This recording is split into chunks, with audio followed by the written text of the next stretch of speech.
जो हमारा जो टॉपिक था वो था हमारा क्वेंचिंग के ऊपर। आज हम उसको कंटिन्यू करते हुए देखेंगे कैरेक्टरिस्टिक्स ऑफ क्वेंचिंग मीडिया। तो इसके बारे में आज हम थोड़ा डिटेल डिस्कस करेंगे। ओके, क्या क्या उनके कैरेक्टरिस्टिक्स हैं, उनके ऊपर क्या क्या फोकस किया जाता है मेन क्वेंचिंग प्रोसेस के अंदर, उसको हम स्टडी करेंगे। बेसिकली जो उसके इफेक्टिवनेस है क्वेंचिंग के, that is for medium to provide the desired cooling rate which is depend upon the characteristics। ठीक है, बेसिकली क्वेंचिंग हमारा प्रोसेस ही वही है कि मटेरियल को कूल करना है, लेकिन वो भी पर्टिकुलर डिजायर्ड कूलिंग रेट के अंदर, है ना। तो उस कूलिंग रेट को डिजायर्ड करने के लिए क्या क्या कैरेक्टरिस्टिक्स है क्वेंचिंग प्रोसेस के अंदर, उस चीज़ को हम स्टडी करेंगे। ओके, चलिए आगे देखते हैं। चलिए, तो ये पहला है हमारे पास, जो हमारा पहला कैरेक्टरिस्टिक है वो है आपका टेम्परेचर ऑफ कूलेंट। अब बेसिकली कूलेंट जो हम क्वेंचिंग प्रोसेस के लिए यूज़ करें, either it is a water या कोई सॉल्यूशंस या केमिकल सॉल्यूशंस, ठीक है। तो उसके बेस पे उसका टेम्परेचर कितना कैसे होना चाहिए ताकि मटेरियल को हम कितनी जल्दी ठंडा कर सकें। कोई कोई मटेरियल ऐसा होता है जिससे हमको सडन, क्योंकि क्वेंचिंग प्रोसेस यही है कि सडन कूल रेट करना, तो कितनी जल्दी हो सके, विद इन अ सेकेंड में भी कितना समय लगे, तो वो आपका डिपेंड होता है कूलेंट का टेम्परेचर के ऊपर। एक चीज़ याद रखना, कूलेंट का टेम्परेचर है ना, कूलेंट टेम्परेचर जितना ज़्यादा होगा as it is increase then the cooling rate will be decreases. ठीक है, कूलेंट टेम्परेचर अगर इंक्रीज होगा तो कूलिंग रेट जो है आपका वो क्या होगा, डिक्रीज होगा। और वेपर ब्लैंकेट जो कि मैंने आपको बताया था पहला वीडियो, अगर जो नहीं देखे हैं वो पहला वीडियो देख लेना, उसमें मैंने 3 स्टेज बताए थे अलग अलग, ए बी एंड सी। तो जो पहला ए स्टेज है उसमें आपको जो वेपर ब्लैंकेट बनते हैं क्वेंचिंग प्रोसेस के दौरान वो ज़्यादा बनेंगे, ताकि क्या होगा, आपका टेम्परेचर जो होगा जो कूलिंग रेट के लिए चाहिए वो क्या होगा, आपका डिक्रीज होगा। ठीक है, नॉर्मली जो वाटर अगर यूज़ होता है, अगर हम नॉर्मली अगर वाटर यूज़ करते हैं एज अ क्वेंचिंग प्रोसेस के अंदर एज अ कूलेंट, तो वो जो रेंज होता है टेम्परेचर का, जो आपको अवेलेबिलिटी होती है, गर्म हो जाता है जो टेम्परेचर वाटर आपका अराउंड 20 to 40 डिग्री सेल्सियस होता है। ठीक है, और जो आप अगर कोई सॉल्यूशन यूज़ करते हैं या केमिकल्स यूज़ करते हैं तो उसमें बेसिकली जो वेपर ब्लैंकेट के थ्रू जो फॉर्मेशन होता है वो आपका अराउंड 60 डिग्री तक का टेम्परेचर जाता है।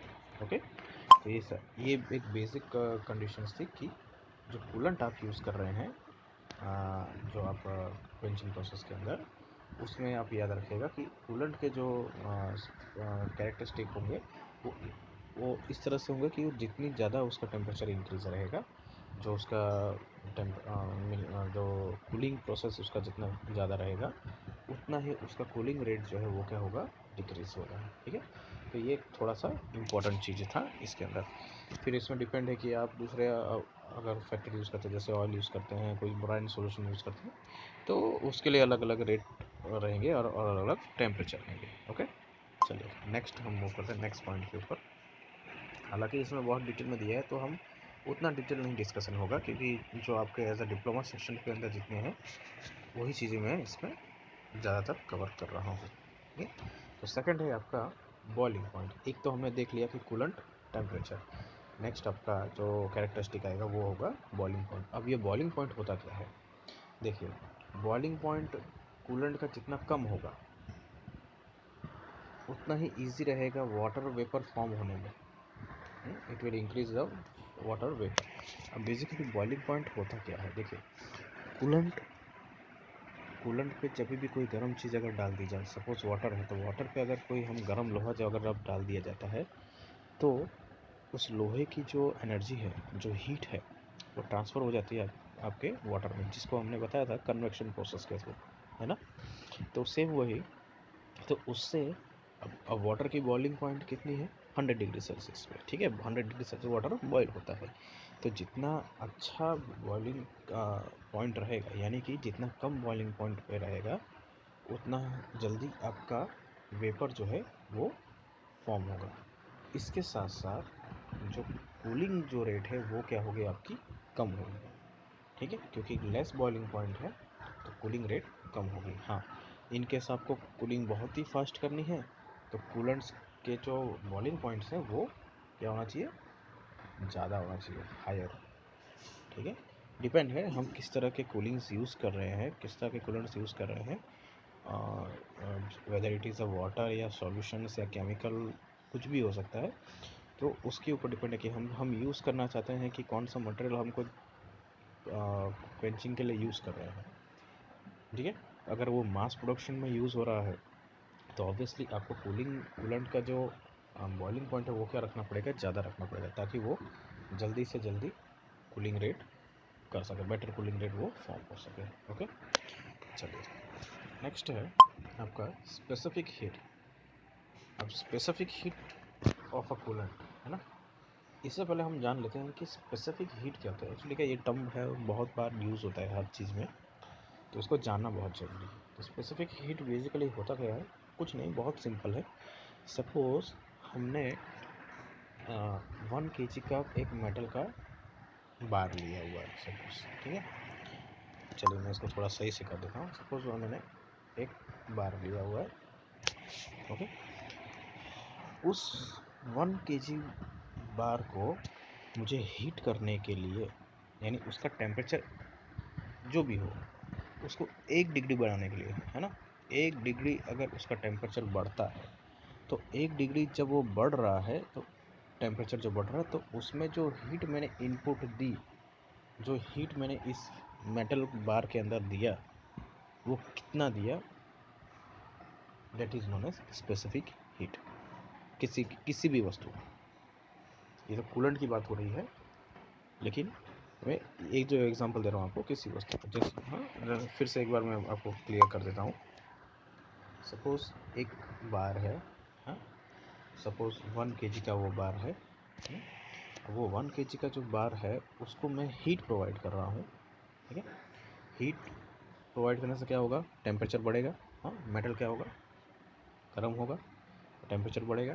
तो 1 डिग्री 1 डिग्री सेल्सियस जब टेम्परेचर बढ़ रहा है, जैसे सपोज 5 डिग्री टेम्परेचर है, 5 से 6 डिग्री हो रहा है, मतलब 1 डिग्री का जब फ़र्क आ रहा है, तो 5 से 6 डिग्री के फ़र्क जब आ रहा है, यानी जैसे 6 डिग्री होता है तो उसमें हीट इनपुट कितना की गई इस मेटल के अंदर, ठीक है, उसको बोला जाता है स्पेसिफिक हीट। इसको थोड़ा डेफिनेशन के हिसाब से देख लेते हैं। It is the amount of a heat that required to raise the temperature of a unit mass. Unit mass मतलब कोई भी आपका मटेरियल होगा, 1 kg का हम कंसिडर कर रहे हैं यहाँ पे। 1 kg की वस्तु को हीट देने के दौरान जो टेम्परेचर रेज हो रहा है, कितना, वो भी थ्रू 1 डिग्री, है ना, through 1 degree, that is non a specific heat. अब इसमें कूलेंट का क्या रोल होता है, देखिए कूलेंट का मेन पर्पस वही है, क्या करना, मटेरियल को ठंडा रखना, ठीक है, उसको हीट ना देना। तो अब इसमें specific heat of the coolant के हिसाब से हम क्या समझते हैं कि स्पेसिफिक हीट ऑफ कूलेंट की क्या होनी चाहिए, ज़्यादा होनी चाहिए। क्यों, क्योंकि कूलेंट अगर स्पेसिफिक हीट यानी टेम्परेचर जो बढ़ रहा है इसमें, सपोज 1 डिग्री सेल्सियस जो बढ़ रहा है टेम्परेचर, उसमें ज़्यादा समय लग रहा है 1 डिग्री बढ़ाने में, तभी तो कूलेंट का उसका यूज़ हुआ, तभी तो वो ज़्यादा यूज़ हो पाएगा। अगर मैं कम समय के अंदर उसका टेम्परेचर बढ़ा दे रहा हूँ, इसका मतलब क्या हुआ कि कूलेंट जो है उसका वर्किंग जो है वो सही नहीं है, ठीक है। इसीलिए specific heat of the coolant बहुत इंपॉर्टेंट क्रिएट करता है आपके इस कैरेक्टरिस्टिक ऑफ कूलेंट के अंदर, जो कि ये बताता है कि जब हम हीट रिक्वायर्ड, किसी भी heat required, it is amount of a heat required, heat कितना रिक्वायरमेंट है, ठीक है ना, that is amount, that is non specific to raise the temperature of a unit mass of a coolant through 1 degree. Understand, a coolant with low specific heat will get heat up at a faster rate. अब समझ में आ रहा है आपको, देखिए coolant का लो specific heat अगर होगा तो मटेरियल क्या होगा, जल्दी गर्म हो जाएगा, यानी 1 डिग्री जो टेम्परेचर उसका बढ़ना होगा वो कम समय के अंदर बढ़ जाएगा। लेकिन अगर कूलेंट का हाई स्पेसिफिक हीट है, अगर वो अच्छी स्पेसिफिक हीट है, मतलब बर्दाश्त कर सकता है उस हीट को, तो उसी 1 डिग्री को टेम्परेचर बढ़ने के लिए उसको ज़्यादा समय लगेगा, है ना, इसीलिए कूलेंट यूज़ करते हैं। Okay, a coolant with low specific heat shell require proper cooling arrangement, ठीक है, क्योंकि because of low specific heat है तो उसमें अरेंजमेंट भी आपको अलग से डालने पड़ेंगे उस टेम्परेचर को कंट्रोल करने के लिए। When continuous mass quenching is done, जब कंटिन्यूअस मास क्वेंचिंग अगर करना है और मतलब नंबर्स ऑफ मास प्रोडक्ट है आपके, जैसे फॉर एग्जांपल ऑटोमोबाइल सेक्टर में आप अगर बॉडी पैनल बना रहे हैं किसी व्हीकल का, तो उसको क्वेंचिंग प्रोसेस से चला जाता है, तो वो कंटिन्यूअस मास प्रोडक्शन होता है, क्योंकि उसके ऊपर एक के पीछे एक नंबर्स ऑफ बॉडी पैनल्स लगे रहते हैं। तो उसमें हम जो सॉल्यूशंस यूज़ करते हैं क्वेंचिंग के लिए, या क्वेंचिंग मीडिया जो यूज़ हो रहा है, दैट इज़ उसका जो स्पेसिफिक हीट जो है उस कूलेंट का वो अच्छी तरीके से होना चाहिए या बेटर होना चाहिए। या तो फिर हम लो कूलेंट अगर यूज़ कर रहे हैं, लो स्पेसिफिक हीट यूज़ कर रहे हैं, तो उसमें हमको कूलिंग रेट के अरेंजमेंट हमको प्रोवाइड करने पड़ेंगे, क्योंकि कंटिन्यूस मास प्रोडक्शन क्वेंचिंग हो रहा है, तो उसमें हमको ये अरेंजमेंट प्रोवाइड करने पड़ते हैं, नहीं तो क्या होगा, otherwise the cooling power of the coolant में बी बैडली अफेक्टेड, यानी वो मटेरियल को ठंडा तुरंत फिर उस पर्टिकुलर टाइम में नहीं कर पाएगा। ठीक है, तो basically specific heat of a coolant यही डिफाइन करता है कि किसी भी मटेरियल को 1 डिग्री सेल्सियस के तापमान पे बढ़ने के लिए कितना उसमें इनपुट हीट लगता है, कितना समय लगता है। कूलेंट के मामले में अगर देखा जाए तो जितना ज़्यादा समय लगेगा उतना ही अच्छा आपका कूलेंट होगा, यानी जितना हाई स्पेसिफिक हीट होगा ऑफ अ कूलेंट होगा उतना ही वो अच्छा होगा, और लो specific heat of the coolant होगा तो क्या होगा, कम समय के अंदर आपका टेम्परेचर बढ़ जाएगा, 1 डिग्री बढ़ने के लिए कम समय लगेगा, जिससे आपका मटेरियल खराब हो सकता है। इसलिए हम अब देखिए, सपोज़ आप व्हीकल यूज़ करते हैं, अपने बाइक यूज़ करते हैं, मोटरसाइकिल यूज़ करते हैं, तो ऐसे इंजन में जो हम कूलेंट यूज़ करते हैं, है ना, ऑयल यूज़ करते हैं, दैट इज़ कूलेंट भी यूज़ करते हैं। तो कूलेंट यूज़ करते हैं, क्यों यूज़ करते हैं, इसलिए ताकि इंजन का जो टेम्परेचर है वो तुरंत ना बढ़े। ठीक है, कंटिन्यूस रनिंग के बाद क्या होता है, इंजन का टेम्परेचर बढ़ता है, लेकिन अगर कूलेंट नहीं यूज़ करेंगे तो क्या होगा, गाड़ी जल्दी गर्म होगी। आप समझ में आ रहा है, गाड़ी जल्दी गर्म होगी। और कूलेंट यूज़ करोगे तो क्या होगा, लॉन्ग ड्यूरेशन में भी आपका गाड़ी का टेम्परेचर क्या रहेगा, मेंटेन रहेगा, बढ़ेगा, लेकिन क्या रहेगा, समय लगेगा, ज़्यादा समय लगेगा। क्लियर, तो ये था आपका specific heat of the coolant. Okay, चलिए नेक्स्ट देखते हैं। नेक्स्ट है आपका लेटेंट हीट। ठीक है, लेटेंट हीट ऑफ वेपराइजेशन। अब ये क्या है, देखिए इससे पहले जो हमने स्पेसिफिक हीट किया था, दिस वन, ये जो स्पेसिफिक हीट है और लेटेंट हीट है, ये ऑलमोस्ट आपका अपोजिट सेक्शन में है। आप देख सकते हैं स्पेसिफिक हीट में क्या होता है कि इसमें it is amount of a heat that required to raise the temperature of a unit mass. अब इसमें होता क्या है, हम क्या कर रहे हैं, टेम्परेचर बढ़ा रहे हैं, है ना, थ्रू 1 डिग्री सेल्सियस, है ना, थ्रू 1 डिग्री सेल्सियस क्या हो रहा है, टेम्परेचर हम क्या कर रहे हैं, बढ़ा रहे हैं, है? लेकिन जो मास है आपका बॉडी का, जो यूनिट मास है, सपोज 1 kg जो है, वो एज इट इज़ है, हम उसको कोई चेंज नहीं कर रहे हैं। आपका जो यूनिट मास है वो क्या है, एज इट इज़ है, लेकिन उसमें क्या बढ़ रहा है, आपका टेम्परेचर। इसमें चेंज क्या हो रहा है, आपका temperature, mass is remain as it is, temperature is been changing, है ना, 1 डिग्री सेल्सियस के हिसाब से टेम्परेचर क्या हो रहा है, चेंज हो रहा है। Okay, but in case of latent heat of vaporization, latent heat of vaporization के अंदर क्या होता है, it is a amount of a heat, इसमें भी वही सेम कंडीशन है। आप स्पेसिफिक हीट में क्या था, उसमें भी हीट चाहिए था, क्या करने के लिए, टेम्परेचर 1 डिग्री बढ़ाने के लिए। इसमें क्या है, ये इसमें हीट, इसमें रिक्वायरमेंट है, amount of heat required to change the unit mass. अब इसमें क्या होगा, आपका temperature will be remain constant, है ना, temperature constant, temperature will be remain constant, but the mass will going to be change. मतलब अब मास कब चेंज होगा, तभी होगा जब मटेरियल लिक्विड से कन्वर्ट होके किस में आ जाएगा, वेपर में। समझ में आ रहा है, लिक्विड से कन्वर्ट होके मटेरियल वेपर में जब फॉर्म में आ जाएगा, तभी उसका मास क्या हो जाएगा, वो चेंज हो जाएगा। तो वो कब होगा, जब हीट का जो टेम्परेचर होगा बहुत ज़्यादा होगा, है ना, हीट का टेम्परेचर क्या होगा, ज़्यादा होगा। जैसे वाटर है, वाटर जो बॉईल हो रहा है, तो पहले फॉर्म उसका क्या है, लिक्विड फॉर्म है, लिक्विड से उसको वेपर किया गया, तो लिक्विड से वेपर कर दिया गया, यानी क्या हुआ, अब उसकी मास चेंज हो गया, पहले क्या था, लिक्विड था, now mass has been changed in form of vapour form, है ना। और इसमें मेन क्या रोल आपका हुआ, temperature. Temperature will be remain constant. इसमें कि देखिए 100 डिग्री सेल्सियस से वाटर क्या हो रहा है, बॉयल हो रहा है, यानी वो फॉर्म हो रहा है आपका स्टीम बनना या वेपर बनना। तो टेम्परेचर आप उतना ही रखिए, 100 डिग्री सेल्सियस रखिए, उसको बढ़ाइए मत। लेकिन चेंज क्या हो जाता जाएगा इसमें, आपका मास जो है, मटेरियल का जो मास है वो चेंज होता जाएगा। ठीक है, ऐसे केसेस जिसमें मास चेंज होता है and temperature is remain constant, temperature remain constant, the mass is going to be changed. That type of heat is known as, by heating, that type of heat is known as latent heat. ठीक है, latent heat of vaporization. Understand? Specific heat में क्या था, specific heat के अंदर it is amount of a heat, है ना, it is amount of a heat through which it is required to change the required to raise the temperature of a unit mass of a coolant to 1 degree.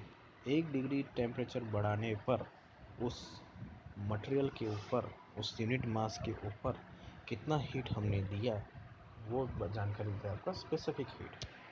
Latent heat क्या करता है, latent heat क्या करता है, ये भी आपका heat ही बताएगा, जानकारी देगा आपको अमाउंट ऑफ हीट में, बट किस फॉर्म में, आपका यूनिट मास जो है वो क्या हो जाएगा, चेंज हो जाएगा।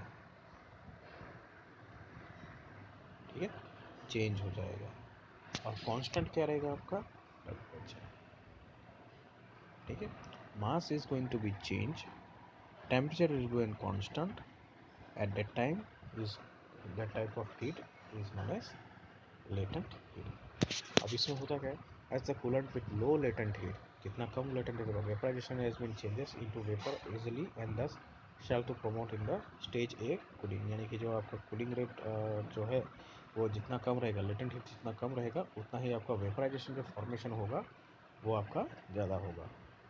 ओके, द प्रोफाउंड फ्यूम्स, यानी जो उसमें से फ्यूम्स निकलेंगे, not only create the pollutions, क्योंकि ये चीज़ क्या है, हमको देखो बेसिकली क्या है, लेटेंट हीट के दौरान जो वेपरेशन फॉर्मेशन होता है उसको जो कूलिंग रेट है वो आपका स्लो होना चाहिए। ठीक है, it should be remain of slow cooling rate. Why, because it profile fumes, एक तो आपको वहाँ उसमें से फ्यूम्स निकलेगा, also it create a pollutions to the problems because of consumption of cooling rate slow रहता है जिसकी वजह से। तो इसके लिए हमको हाई और बेटर कूलिंग रेट रहना पड़ेगा, जो कि टेम्परेचर जो है आपको हाई रहेगा तो क्या होगा, हीटिंग ऑफ वेपराइजेशन जो रहेगा वो आपका अच्छी तरीके से रहेगा, बेटर फॉर्म में रहेगा। ओके, चलिए नेक्स्ट देखते हैं। चलिए आखिर के जो है वो भी देख लेते हैं। अब क्या है, thermal conductivity of the coolant. Thermal conductivity जो है बेसिकली क्या है, transfer of heat from one form of material to another form of material. ठीक है, यानी सॉलिड मेटल जो हीटेड है फॉर्म में है, उसको अगर वाटर के सॉल्यूशन में अगर डाला जाएगा तो उसमें से ट्रांसफ़र जो हीट ट्रांसफ़र होगी, that is from that metal to the water, that is form is known as thermal conductivity of coolant। अब उसमें कितना अच्छे से होना चाहिए कंडक्टिविटी, वो डिफाइन करना है। तो basically coolant should be have high thermal conductivity होनी चाहिए, क्योंकि जितनी ज़्यादा थर्मल कंडक्टिविटी हाई होगी उतना ही ईजी रहेगा transfer of heat rapidly from the component to the entire mass of the increasing through cooling rate component. ठीक है, बेसिकली थर्मल कंडक्टिविटी जितनी ज़्यादा होगी, ट्रांसफ़र ऑफ हीट जो है between the cooling between the medium and material वो आपका ज़्यादा होगा। ठीक है, तो कूलेंट हमें ऐसा ही सॉरी कूलेंट हमें ऐसा यूज़ करना चाहिए जिसका थर्मल कंडक्टिविटी ज़्यादा हो। और आखिर में जो आपका छठा जो कैरेक्टरिस्टिक है वो है विस्कोसिटी। देखिए viscosity nothing but it is the one type of film which is provide a thickness to the component. कोई भी मटेरियल जो आपका लिक्विड का मटेरियल होता है उसमें एक तरह का कंपोनेंट एक तरह का थिकनेस प्रोवाइड करता है, जो कि कंट्रोल करता है आपका rate of flow of any liquid material, cool material या लिक्विड फॉर्म में। तो इसका रेट ऑफ फ्लो जिसको कंट्रोल करता हो that is known as viscosity. तो बेसिकली आपका जो कूलेंट है उसमें आपको आपका जो विस्कोसिटी है वो जितना कम रहेगा उतना आपको बेटर फॉर्म में कूलेंट करेगा। हायर विस्कोसिटी जितना रहेगा, more viscosity of the coolant will rate increase the reduce the heating of the component will be slow। और इसलिए बेसिकली जो इनका आपको जो इनका जो कूलेंट का विस्कोसिटी का जो टेम्परेचर होता है वो अराउंड 50 to 80 डिग्री सेल्सियस के आसपास उसके कंट्रोल में कर सकता है, यानी ये इतना तक हद इंक्रीज कर सकता है।